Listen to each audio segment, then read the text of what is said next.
வணக்கம் அன்பு மாணவர்களே. இன்றைக்கு 10ஆம் வகுப்பு கணித பாடத்தில் வடிவியல் சாப்டரில் பயிற்சி 4.1 கொடுக்கப்பட்ட வினா எண் 3 பார்க்கப்போம். கணக்கு என்ன கொடுத்துருக்காங்கன்னா, 6 மீட்டர் உயரமுள்ள செங்குத்தாக நிற்கும் கம்பமானது தரையில் 400 சென்டிமீட்டர் நீளமுள்ள நிழலை ஏற்படுத்துகிறது. ஒரு கோபுரமானது 28 மீட்டர் நீளமுள்ள நிழலை ஏற்படுத்துகிறது. கம்பம் மற்றும் கோபுரம் ஒரே நேர்கோட்டில் அமைவதாக கருதி வடிவொத்த தன்மையை பயன்படுத்தி கோபுரத்தின் உயரம் காண்க. இதுதான் கேள்வி.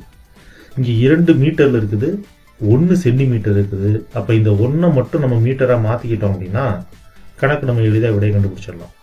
ரைட். முதல் என்ன கொடுத்திருக்காங்க, 6 மீட்டர் உயரம் உள்ள செங்குத்தாக நிற்கும் கம்பமானது, ஒரு கம்பம் இருக்குது, அதோட உயரம் 6 மீட்டர், அது தரையோட செங்குத்தா இருக்குது, அது 400 சென்டிமீட்டர் நீளமுள்ள நிழலை ஏற்படுத்தும்.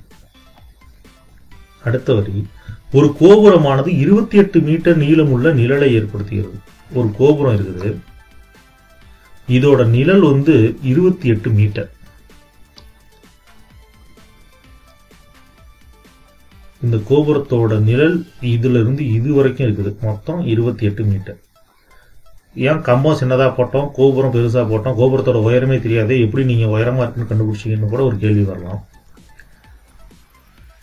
6 மீட்டர் உயரமுள்ள கம்பத்துக்கு 400 சென்டிமீட்டர் தான் நிழல் கிடைக்குது அப்படின்னா, இப்போ கோபுரத்தோட நிழல் 28 மீட்டர் இருக்கிற பொழுது இதை விட அதிகமா இருக்கும்போது கண்டிப்பா கோபுரமும் உயரமா இருக்குங்கிற அந்த அடிப்படையில தான் கோபுரத்தை கம்பத்தை விட கொஞ்சம் உயரமா போட்டிருக்கோம். சரி, கேள்வி என்ன, கம்பம் மற்றும் கோபுரம் ஒரே நேர்கோட்டில் அமைவதாக கருதி, கம்பமும் கோபுரமும் ஒரே நேர்கோட்டில் இருக்கிற மாதிரி நினைச்சிட்டு வடிவத்த தன்மையை பயன்படுத்தி கோபுரத்தின் உயரம் காண்க. இப்ப இந்த கோபுரத்தோட உயரம் கண்டுபிடிக்கணும். இதுக்கு நம்ம என்ன அடிப்படையா வச்சுக்கிறோம்னா, வடிவத்த முக்கோணங்கள் அப்படிங்கிற கான்செப்டை வச்சு போட போறோம். இப்ப இந்த முக்கோணத்தை முழுமையா படத்தை போட்டோம்னா இது மாதிரி 2 முக்கோணங்கள் கிடைக்கும். இப்ப நான் இந்த முக்கோணத்தை 2ஆ பிரிக்கிறேன். பிரிக்கும் பொழுது 2 முக்கோணமா பிரியுது. ஏபிஇ அப்படின்றது ஒரு முக்கோணமாகவும் ஏசிடி அப்படிங்கிறது ஒரு முக்கோணமாகவும் பிரியுது. ஏபியோட நீளம் 400 சென்டிமீட்டர்னு அவங்களே கொடுத்துருக்காங்க. ஏசி அப்படிங்கிறது கோபுரத்தின் நிழலோட நீளம், அது 28 மீட்டர்னு இருக்கு. இது அப்படியே 2ஆ பிரியுது. இப்ப இது இங்க இருந்து பிரிஞ்சது தானே. அப்ப இங்க இருக்கிற கோணமும் இங்க இருக்கிற கோணமும் ஒரே அளவா தான் இருக்கும். இங்க 2 பக்கமும் மீட்டர்ல இருக்குது, இது சென்டிமீட்டர் இருக்குது. நமக்கு தெரியும், சின்ன கிளாஸ்ல படிச்சிருப்போம் என்னன்னு, 100 சென்டிமீட்டர் 1 மீட்டர் அப்படின்னும், 400 சென்டிமீட்டர் அப்படிங்கிறது 4 மீட்டர் அப்படின்றது படிச்சிருப்போம். அப்ப அந்த 400 சென்டிமீட்டர் நம்ம என்ன பண்ணணும், மீட்டரா மாத்தணும்னா 400 சென்டிமீட்டர் எதுக்கு சமம், 4 மீட்டருக்கு சமம் அப்படின்னு மாத்தியாச்சு. இப்ப எல்லாமே மீட்டர்ல இருக்குது, கணக்கு விடைய போட்டுடலாம். இப்ப இந்த 2 முக்கோணத்தை எடுத்துக்கிறீங்க, ஏபிஇ அப்படிங்கிற முக்கோணமும் ஏசிடி அப்படிங்கிற முக்கோணமும். இந்த 2 முக்கோணத்துல பாருங்க, இந்த 2மே 90 டிகிரி இருக்கு. 2 முக்கோணத்திலையுமே இதை எப்படி நம்ம வார்த்தை எழுதலாம்னா, ஏபிஇ அப்படிங்கிறதும் கோணம் ஏசிடி அப்படிங்கிறதும் 90 டிகிரி. அடுத்தது பாத்தீங்கன்னா, இந்த கோணம் இஏபி அப்படிங்கிற கோணமும் கோணம் டிஏசி அப்படின்ற இந்த கோணமும் ஒரே கோணம் தான். இந்த முக்கோணம் தானே பிரிச்சு நம்ம எடுத்துருந்தோம். அப்ப இந்த 2மே சமம். ஏன்னா ஏ என்பது ஒரு பொதுவான கோணமா இருக்குது. நம்ம 2 முக்கோணங்கள் வடிவத்தவை அப்படின்னா அதுல இருக்கிற ஏதேனும் 2 கோணங்கள் சமம் அப்படின்னு சொன்னாவே போதும். இங்க இருக்கிற 90 தான் இங்கே இருக்குது, இங்க என்ன கோண அளவு இருக்கோ அதே தான் இங்கேயும் இருக்குது. அப்ப அந்த 2 முக்கோணங்கள், எந்த 2 முக்கோணங்கள், ஏபிஇ அப்படிங்கிற முக்கோணமும் ஏசிடி அப்படிங்கிற முக்கோணமும் வடிவத்த முக்கோணம் நம்ம சொல்லிடலாம். இந்த 2 பண்புகளின் அடிப்படையில் இதுக்கு என்ன பேருனா ஏஏ வழிமுறைப்படி தான் நம்ம இது போல சொல்லியிருக்கோம். சரி, இப்ப வடிவத்த முக்கோணங்கள் நம்ம சொல்லியாச்சு.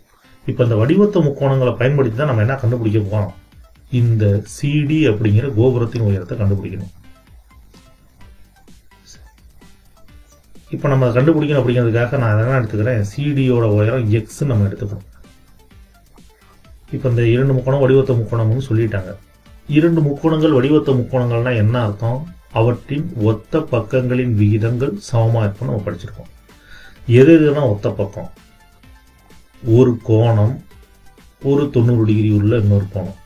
இந்த இரண்டு கோணங்களையும் சேர்க்கக்கூடிய இந்த ஏபி என்ற பக்கமும், இங்கேயும் அதே ஒரு கோணம் 90 டிகிரி கோணம் உள்ள இந்த இரண்டு கோணங்களையும் சேர்க்கக்கூடிய ஏசி என்ற பக்கமும் ஒத்த பக்கங்கள். இப்ப இதற்கான விகிதமும் ஒரு 90 டிகிரி தெரியாத ஒரு கோணம், ஒரு 90 டிகிரி தெரியாத ஒரு கோணம், இதை ரெண்டையும் கொண்டுள்ள EBCD அப்படிங்கிற இந்த இரண்டு பக்கங்களுக்குள்ள விகிதமும் சமம். இதுதான் ஒத்த பக்கங்களின் விகிதங்கள் சமம் அந்த பண்பின் அடிப்படையில். இப்ப ஏபியோட அளவு என்ன? 4 மீட்டர். ஏசியோட அளவு 28. அப்ப இங்க என்ன வந்திருக்கும்? 4/28. இபி அப்படிங்கிறது என்ன கொடுத்திருக்காங்க? 6 மீட்டர். டிசி அப்படிங்கிறது எவ்வளவுனா எக்ஸ். அப்ப 6/x.